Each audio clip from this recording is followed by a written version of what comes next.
la souveraineté alimentaire bénéficie quand même d'une forme de définition, disons officielle, puisqu'elle fait partie de la Déclaration des droits des paysans et autres personnes travaillant en zone rurale, que je suis chargée de promouvoir. Donc l'article 15 sur le droit à l'alimentation et à la souveraineté alimentaire, qui précise que les paysans et les autres personnes travaillant en zone rurale ont le droit de définir leur système alimentaire et agricole, droit qui s'appelle la souveraineté alimentaire.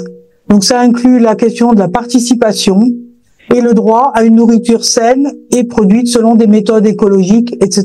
Je résume. Mais c'est pour dire quand même que c'est une base et que dans les discussions qui vont nous opposer ou nous confronter à des façons un peu différentes de voir la souveraineté alimentaire, eh bien on a quand même cet outil qui est très proche de la définition via Campesina, mais aussi de tout le courant que les organisations, je pense, que vous représentez, représentent, quoi. Je crois aussi que c'est important de rappeler que la souveraineté alimentaire, c'est un concept, mais un concept en action. Comme le disait Paul Nicholson, qui a été leader de Via Campesina, ça n'appartient à personne.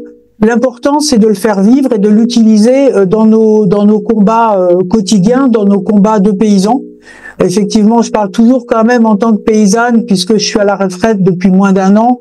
Donc, ce qui fait que pour moi, c'était vraiment un outil de dire qu'on peut participer aux politiques agricoles, aux politiques alimentaires, et basées sur des modes de production qui soient durables, sains pour l'environnement et pour les consommateurs.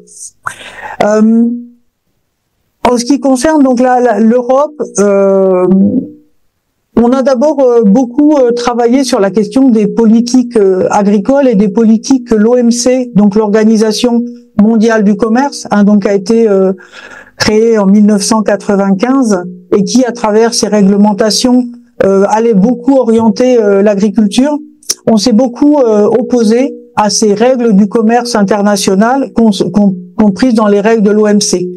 Et c'était pour nous le droit de définir des politiques agricoles était fondamental, sans dumping vis-à-vis des pays tiers, et donc sans après inonder avec des produits moins chers les pays qui étaient obligés par les règles de l'OMC d'accueillir et d'importer des produits.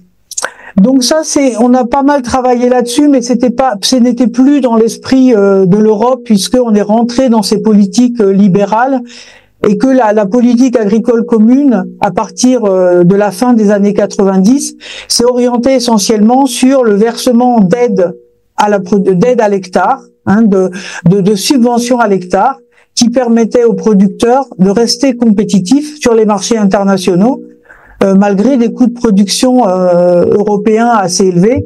Mais grâce à ces subventions, ils ont pu accepter des prix de vente de leurs produits faibles. Donc c'était cette politique agricole qui abandonnait les outils de régulation des marchés pour des subventions à l'hectare, que nous avons toujours dénoncé au niveau de Via Campesina Europe comme étant destructrice des autres agricultures, mais également destructrice des agricultures européennes, puisqu'on a aussi perdu un nombre incalculable de producteurs, et que ceux qui restent régulièrement n'ont pas suffisamment de revenus pour continuer à être agriculteurs. Donc à chaque fois, régulièrement, il y a des crises, il y a des manifestations, puisque les prix payés ne sont pas suffisants.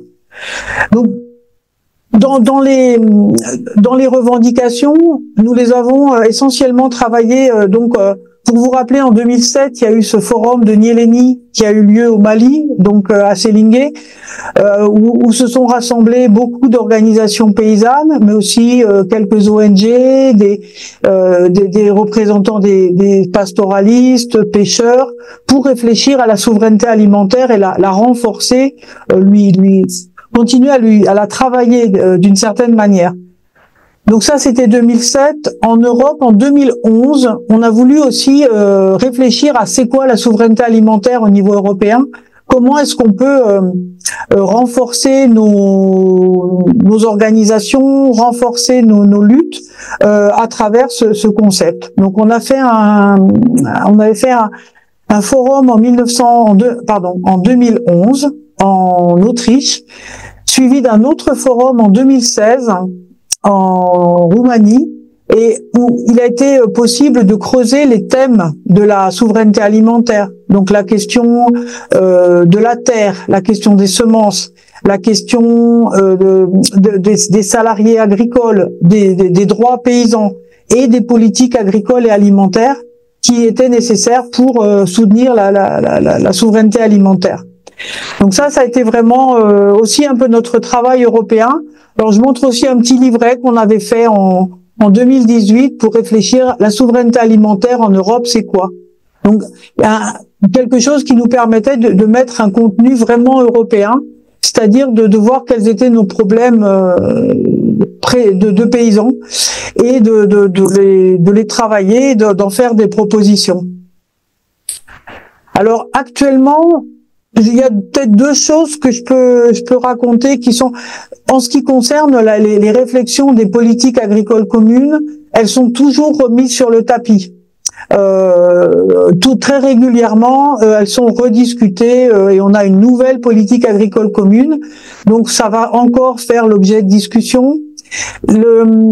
Je dois dire que la question des relations internationales et notamment de notre impact sur les pays du Sud n'est pas tellement vue dans les discussions au niveau des instances européennes où j'ai passé pas mal de temps. On a plutôt l'impression d'être les bons élèves de la classe, c'est-à-dire de savoir ce qu'il faut faire pour avoir des produits sains, de bonne qualité. Donc en fait, on serait plutôt là à vouloir imposer des normes, donner des règles du jeu aux pays tiers, plutôt que de se remettre en question sur les impacts de nos politiques agricoles. Donc ça, c'est un petit peu le problème, c'est que les instances européennes, donc ceux qui coordonnent la réflexion sur la politique agricole, sont conscientes du problème des revenus des agriculteurs, de l'absence de prix, d'une compétition accrue et du fait qu'il faut aussi aller vers une meilleure autosuffisance. Donc c'est pour ça que le concept dévoyé de souveraineté alimentaire a pris de la place en Europe aussi parce que les agriculteurs européens ont des problèmes de prix. Par moment, ils sont envahis par des produits qui ne sont pas de la même qualité ou moins chers en tout cas, et que les supermarchés achètent volontiers puisque eux, l'important c'est de faire des bons bénéfices. Donc ça, la question un petit peu interne, elle commence à être un peu mieux comprise. Besoin aussi d'être un peu plus autonome dans les cas de crise et de problèmes de marché interrompus comme pendant la Covid. Mais les pays du Sud, je pense pas que ce soit vraiment dans le viseur. Alors, d'où l'importance aussi d'un travail qu'a repris Via Campesina, donc au niveau européen comme au niveau international, c'est de remettre en cause les règles commerciales et les règles de l'OMC, puisque cette réflexion et ces travaux peuvent être à nouveau un petit peu audibles. Il y a un certain nombre de chercheurs qui eux aussi sont interpellés par l'impact des politiques néolibérales, enfin des politiques commerciales un peu sur la question alimentaire, et donc il y a un travail qui a repris, qui s'est concrétisé il n'y a pas très longtemps, donc par une conférence sur la question justement des règles commerciales. Il se trouve que j'ai pu y assister, non pas participer puisque je suis maintenant un peu un témoin, simplement un témoin et en observation, mais une réflexion autour de quelles règles commerciales on aurait besoin pour assurer justement la souveraineté alimentaire au niveau européen et au niveau de l'ensemble de la planète. Donc c'est un petit peu là un travail qui revient et qui va compléter les réflexions liées à la souveraineté alimentaire qui ont concerné, donc comme je l'ai dit, l'accès aux ressources, mais aussi la question des circuits courts, la question de l'agroécologie, de développer des modes de production plus sains et plus respectueux de l'environnement. Et c'est un peu dans cette dynamique que s'inscrit la participation européenne dans ce qui va être le prochain forum Nyéléni qui doit avoir lieu à Ceylan au mois de septembre.